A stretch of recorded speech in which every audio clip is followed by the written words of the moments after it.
જય હિન્દ, જય ભારત. હું ભાવેશ બોરડ, સુલતાનપુર ગ્રામ પંચાયત પ્રતિનિધિ અને કિસાન મોરચા મહામંત્રી ગોંડલ.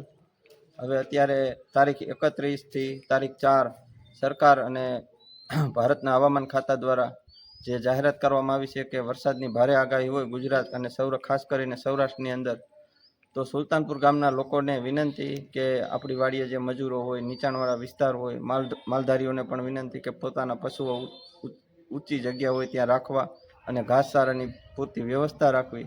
નીચાણવાળા વિસ્તાર હોય ત્યાં પણ ખાસ ધ્યાન રાખવું અને નદીના વેણ હોય ત્યાં કોઈ જવું નહીં, એવી સુલતાનપુર ગ્રામ પંચાયત દ્વારા વિનંતી કરવામાં આવે છે. અને ખાસ વાત એ છે કે આપણા ધારાસભ્ય ગીતાબા જયરાજસિંહ જાડેજા અને ગણેશભાઈ દ્વારા એવી સૂચના આપવામાં આવી છે કે જ્યારે પણ જરૂર પડે, કોઈ હેરાન થતું હોય તો અમને ફોન કરજો. અમે તંત્ર અને અમે સાથે રહી અને જ્યાં મુશ્કેલી છે તેનું સમાધાન કરશું. તો આપણે એ તકે આપણા ગણેશભાઈ અને ધારાસભ્યશ્રીનો પણ ખૂબ ખૂબ આભાર માનીએ છીએ કે મુશ્કેલીના સમયમાં આપણી સાથે ઊભા રહે છે હર વખત અને અગાઉથી આયોજન કરે છે. એટલી જ અમારી નમ્ર વિનંતી છે કે સુલતાનપુરમાં જે લોકો રહે છે તેનું આ જાહેરનામાનું પાલન કરવું અને નીચાણવાળા વિસ્તાર હોય, વરસાદની આગાહી હોય તો ત્યાં જવું નહીં.